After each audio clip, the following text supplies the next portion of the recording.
The book that I'm going to talk about is Heartlamp by Banu Mushtaq. Of course, now people are talking about it because it has recently won the prize. It's about people who are grappling with extraordinary emotional weight. The way she has portrayed the lives of women and what women go through in everyday life, how women think or how women feel, I think, is the most important part here.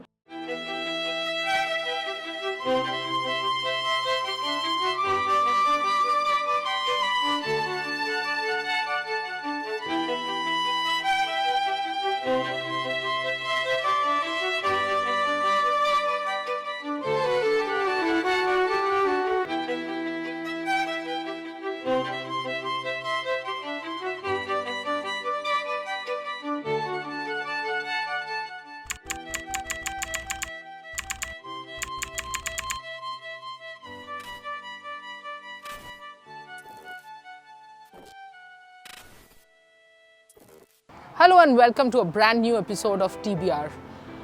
Well, if you're thinking that I'm going to review the book The Eagle and Child, definitely not. I'm actually reviewing the book The Fellowship of the Rings by J.R.R. Tolkien, first part of Lord of the Rings. But what is the connection between The Eagle and Child, a pub? It was a pub.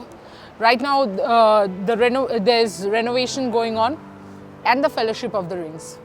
Well, you can kind of say this is one of the initial birthplaces of two very, very interesting books, Lord of the Rings and Chronicles of Narnia.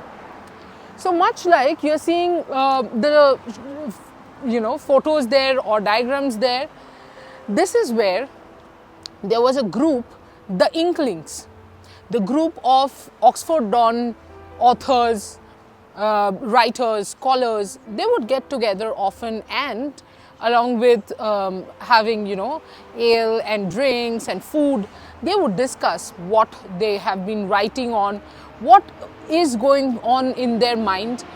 And this is the place where J.R.R. Tolkien and C.S. Lewis had actually read the first drafts of Lord of the Rings and the Chronicles of Narnia respectively to their friends to get their feedback. So a very interesting place to be in for reviewing the book. Well, of course,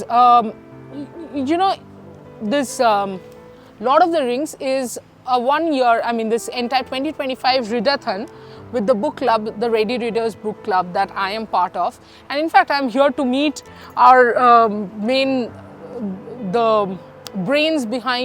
one of the brains behind the Ready Readers Book Club, that's Shreya. So before I meet her, I thought, why not meet J.R.R. Tolkien and his friends. The first book, of course, the prequel, The Hobbit.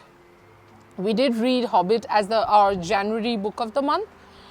The Hobbit is more or less something that will give you a very good idea of where the story of the ring began from, but somehow I found it a little childish.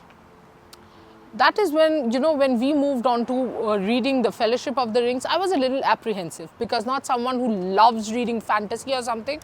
Then you read something like Hobbit, you might feel, oh, am I getting into Harry Potter-ish stuff, too childish or something of that sort? Don't hate on me, Harry Potter fans, but I do think it's a young adult fantasy, right? When you read The Fellowship of the Rings, I think you will realize that actually The Hobbit is a prequel, but probably a very, very smallish, and it has got very little of the essence of the Fellowship of the Rings. It is about how Bilbo got the ring, and then how Frodo now has got the ring, where the ring needs to be kept, and how if you do not protect the ring can be evil and can make you do evil things. There are a lot of fight sequences, there are a lot of travel sequences which are so beautifully articulated in the book. If you are someone who likes reading fantasy, but also remember that it's a longish book. It's easier to watch the movie, of course. And a number of times my friends who have known that I'm reading the book have suggested me, why don't you go and watch the movie? I will watch it once I'm done reading the books. But I think the way Tolkien has captured the whole movement of the ring, I mean, at least the Fellowship of the Rings is about how they're moving about with the ring, Frodo and his companions, so that they can take the ring to a safer place, so that it does not go to somebody who will misuse the powers of the ring. It's beautifully written. I cannot wait to read the second part, the Two Towers. Unfortunately, I am here in, it's not unfortunately I am here in England. It's fortunately I'm in England, but unfortunately I don't have the second book here. But as of now, I think the Fellowship of the Rings ended on a perfect note. It sets you up for the Two Towers book. And if you're a fantasy person, pick up the ring. Pick up the book. And if you're not a fantasy person, try it. I think very few fantasy books are this good. And definitely Fellowship of the Rings is brilliant. I wanted to go in to the Eagle and Child and of course give all of you an essence of where Tolkien and where C.S. Lewis obviously spoke about the two books, but unfortunately renovation on. But you keep watching Vachi. I'll come in with more such stories, more such reviews and more such insights.